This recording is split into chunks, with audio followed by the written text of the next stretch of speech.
you? I'm doing good. How are you doing, Steve? I'm good, thanks. I'm good. It's good to meet you. How's everything been coming along?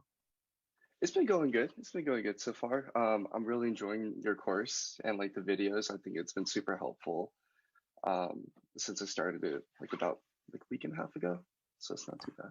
Awesome. That's great to hear. I'm glad you're finding it helpful. So let me know a little bit about what's going on for you with your LSAT study journey and how I can help. Right. I first started studying for the LSAT back in 2020. So the first time I took the test was August 2020. So that was like peak COVID, locked indoors and everything. So when I first started, I didn't really have like a sense of direction exactly in terms of how to approach the test.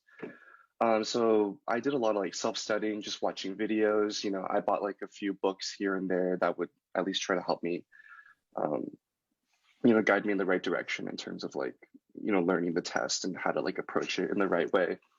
So I did that, took it the first time. I got a 148, which was just crushing. Like I was like, what did I do wrong? Like I don't really understand. Um, so I kind of once I had that score back, I kind of just held back a little bit. I said, okay, I probably won't try to retake it so soon. I'll wait until next cycle. And so I waited another year. Recently took it. I took my second one in October, and I came back with like another just terrible score of like a 149. So I was scoring like around the same range.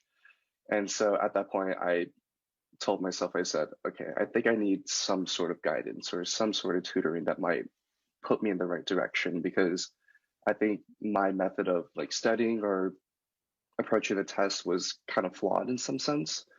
So I just wanted to look for, a better system or like approach to how to, properly take the test and whatnot. And Sure, so sure. I found your program. And I know one of my friends also took your program like a year or two ago, maybe, and he definitely recommended it. So I've been watching your videos for a while, or the videos that like you help break down, certain questions or in games and whatnot. So those have been super helpful to me. So I was like, I'll give it a shot and see what it's about. Great. Well, I'm glad you did. I'm glad we connected. And so tell me where you're at right now with your LSAT prep and what I could do to help you unlock your potential, get to the next level with it. Yeah, absolutely. So I I really had plans to apply for this cycle because I really want to go to law school next fall. And so I signed up for the test in January, and I'm trying to put myself on this like strict like 2.5 month like study schedule to prep for it again, just because like the information is like still fresh in my mind. So I would still like to, while I'm still in like the studying mindset, kind of crank it out as best I can. And so I guess like a few questions that I had would be, do you think it might be something in terms of, having like a better structure, to like approaching like studying for the LSAT that might help me do better? Because I read somewhere in on your blog that you said where, you were in this repetitive cycle of, taking a practice test, not getting a good score, kind of beating yourself up over it and then repeating that. And I kind of got stuck in that same type of loop where, I was taking practice test after practice test and it's like, dang, like what am I doing wrong? And I would try my best to like review it, go over everything I went right, went wrong. Um, but I guess something like still wasn't adding up for me, or I wasn't like taking away, important lessons from like when I was reviewing it. Yeah, that's definitely a common pattern that students fall into. And with nearly 100 released exams, it's very easy to kind of feel like you want to work through them sequentially. But the real breakthroughs come when you do fewer exams and review them in more depth. And so you might lay out a deliberate, dedicated day by day study plan for yourself so that you don't fall prey to emotion based on the results of a particular exam. And I also have a basic day by day study plan in the foundational section of the course that'll give you guidance, assuming no prior knowledge of the LSAT starting from the very beginning. Of course, that's not your position. You have been studying for a while. And so for that reason, I would recommend something closer to having days dedicated to targeting your weak areas, along with likely taking full length exams and reviewing them. Okay. And then about how long should I be taking to review each practice test that I take? Depends how many questions give you trouble. Okay. But it takes more time than most people think. I mean, let's say you got 20 questions wrong, just making something up, and then there were another 20 that you weren't totally sure of. That's 40 questions. And if you were to spend 10 minutes reviewing each question, 40 questions, 10 minutes each, 400 minutes, that's well over 5, 6 hours. It's a lot of time. So it's worth it though. Okay. And would you definitely recommend going over questions that I got correct as well? Or If you weren't totally sure. okay. Yeah, so if you guess on them and get lucky when it just as easily could have gone the other way, then that's worth devoting some more time. Okay. Sorry, just jotting that down. And then so from my time from here until January, would it be best to maybe take maybe like 4 or 5 practice tests, or what would be like your opinion or like your recommendation for that? I would probably want you to do more if you have the time in your schedule. I mean, what else do you have going on? Nothing. This is like kind of my full-time thing that I'm doing right now. Cool. That's a great position to be in. So I would recommend closer to taking 2 exams a week at least. Okay. And we're speaking now early mid-November. You've got 2 months. You could easily take 10, 15, maybe 20 exams. Just make sure that you're allowing sufficient time to review them. So you might want to do 2 exams a week, detailed review of each, drilling weak areas. And that's your full study plan. Okay, perfect. And then so going into like the tests in more depth. So I know that from my like own experience or like how I like approach it, I feel like I've gotten better in logic games. So like if anything, that might be like my strong suit. Just because like it's easier to pick up on the games and to diagram them, answer questions properly, whatnot. But the weakest part of my of like the LSAT for me personally is the reading comp. I just find that section like extremely hard, and like yes, like I may have like prior knowledge with that, taking the SAT or any other test where I'm reading like articles and answering questions, but something about the RC for me is like really tough. I don't know if it's because of like time constraints or whatnot, but I find myself getting like really just like super pressured, more so than the other sections, like on timing and how to accurately answer those questions, accurately. So I guess my question would be, do you have like any advice or sort of structure or plan to like better approach, reading comp? Yeah, sure. And so you brought up the SAT. It's actually LSAT reading comp is completely different, although it might look similar.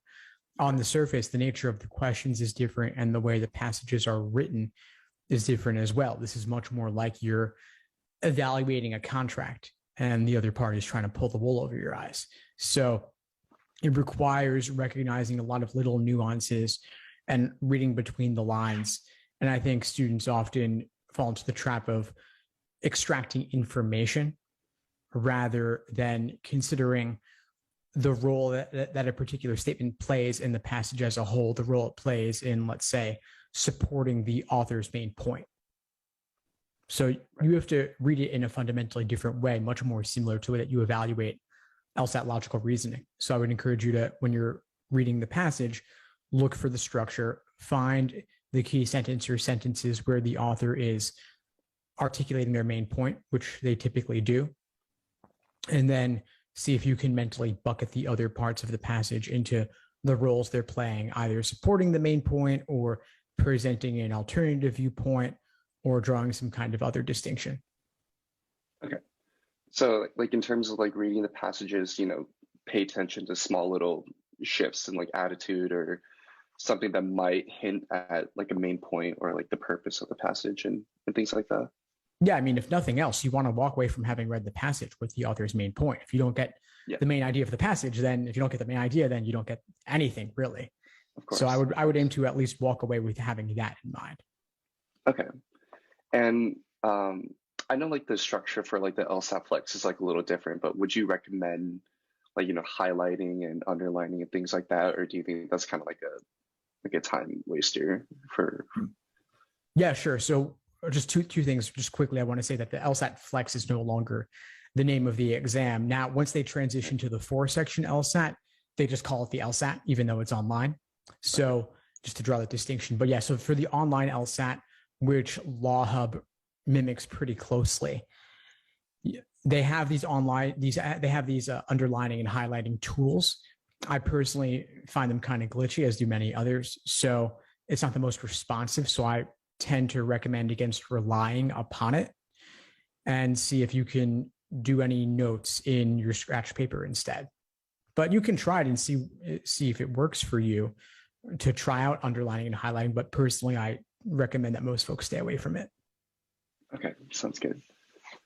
And then just like a follow-up question to RC. I don't have to do the questions in order, right? No, not at all. In fact, I recommend against it for a lot of people. I would recommend at least trying to do them out Okay, of order.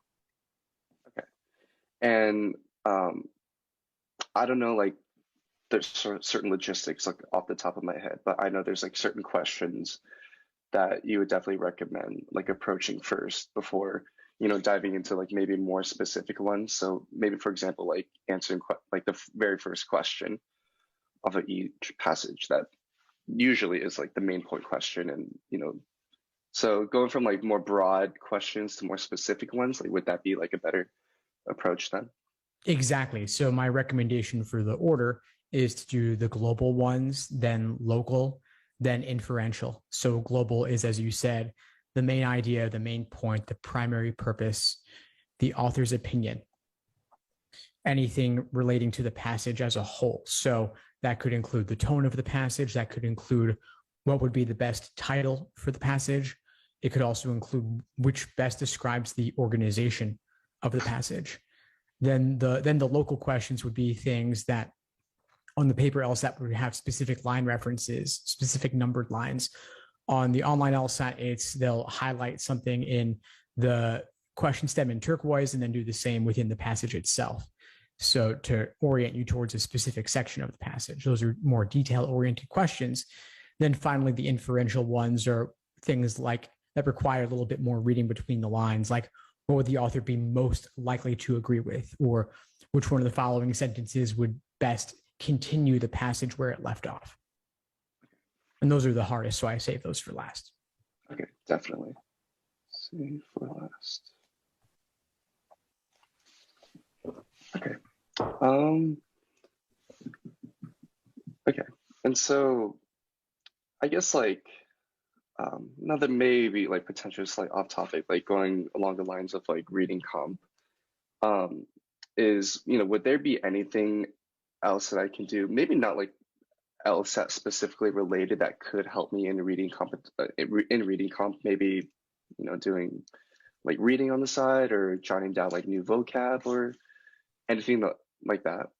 Yeah, I mean, it's always good to read on the side, especially on topics that you're not totally comfortable with or familiar with that are similar to those that come up on the LSAT. So a lot of folks will talk about The Economist or Scientific American, since they're written at a slightly higher level or covered topics that a lot of pre-law students aren't familiar with. So you could do that, but you're taking the LSAT about 2 months from now, and there's nearly 100 Right. exams, nearly 400 released passages.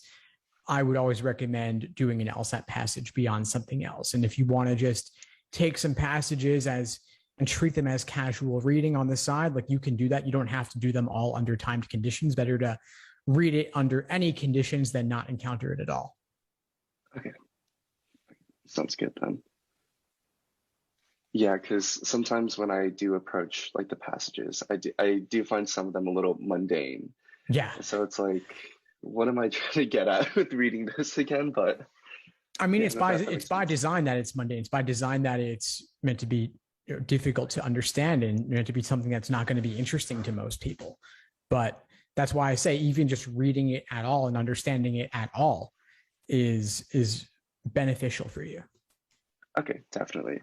And when I do approach like the RC section, should I normally just do all the passages like in order, like from first to last? I typically Or would, just because otherwise okay, you're investing time in choosing the order when right. you probably intend to complete them all, right? Yeah, If you decide up front that you're only going to do 3 out of 4, then maybe it's worth looking up front. But if you knock out an entire passage from the running, that's automatically putting a low ceiling on your score. okay. And I don't know if, are there certain rankings in terms of like difficulty of the passage? Like, does it get more difficult the further along that you get, or is it kind of just random, almost like It's whatever? not a it's not a perfect order of difficulty. So the third passage could be harder than the fourth. The first one's probably not going to be the hardest, but and the fourth probably won't be the easiest. But I think it's generally a good idea to just attempt them in order. Okay, definitely. And then so I also wanted to bring up this one method that I did have going for me when approaching logical reasoning. So there's this one book that I read where it broke apart certain question types by powerful and provable. Powerful meaning, the words are absolute, like never, always, things like that.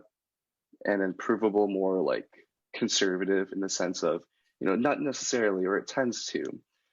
And so I just wanted to know, like, one, if you've like heard of that reasoning before, and two, if that is like a good way to approach like the certain question types. Yeah, that's solid. That's solid. I'm on board with that. So for provable, I might just call that more moderate language. Like for must be true questions, inference questions, as well as necessary assumption questions, you're looking for an answer choice that is supported by the stimulus. So you want to gravitate towards more moderate language. And then question types like strengthen and weaken, they're opening the door to extreme language, and that's totally fine. It's the question is what impact it has on the argument. Right. And I'm assuming like that's also like a pretty good way to quickly eliminate answer choices as well. Yeah, sure. I mean, you can't solely rely on Right. the strength of the language. It's really about the entire answer choice, of course. But if you're in doubt in choosing between two, that sort of thing could help you. Okay, definitely. Um, okay, yeah, those are about all the questions that I had for now. But any other like advice or tips that you might be able to give me in terms of, at least trying to improve and at least shoot my score up, because the last two tests that I took were really, they were crushing in a sense, and I definitely lost a little bit of confidence after taking those. So I really, really want to be able to do good this time around for January. But Yeah, sure. Well, it strikes me that you're someone who's studying diligently. You're really giving it your all. And the fact that you're able to study full time means that there's a tremendous amount you can still do in the time remaining between now and January. It sounds like you've identified reading comp as a particular area that you want to focus on. And so I would give it a disproportionate amount of your study time. Don't just do a third, a third, a third. If reading comp gives you more trouble, maybe give it 1/2 of your study time or 2/3 of your study time. Maybe you do 2 exams a week, review them in depth, and then in the remaining time, maybe you devote a day or two solely focused to doing reading comp in depth, whether it's doing a timed RC section and reviewing it, trying out a different technique, working on time management and pacing, or a particular approach to reading the passage. Maybe you tinker with highlighting and underlining. Maybe you tinker with how you take notes. And then, of course, show up to the reading comp classes in the course every Monday night, show up to the watch all the recordings of the previous classes in the course, both the deep dive sessions and the express sessions, just to get some different perspectives, both on approach as well as on review. okay, most definitely done.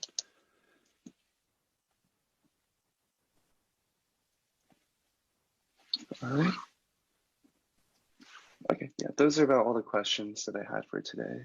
But Awesome. Yeah, well, I'm really glad we had the chance to meet, Kyle, and wish you all the best. If you need anything at all, please feel free to reach out. I'm here for you. yeah, of course. Thank you so much, Steve. It means a lot to me. Of course. Have a good one. You too. Take care.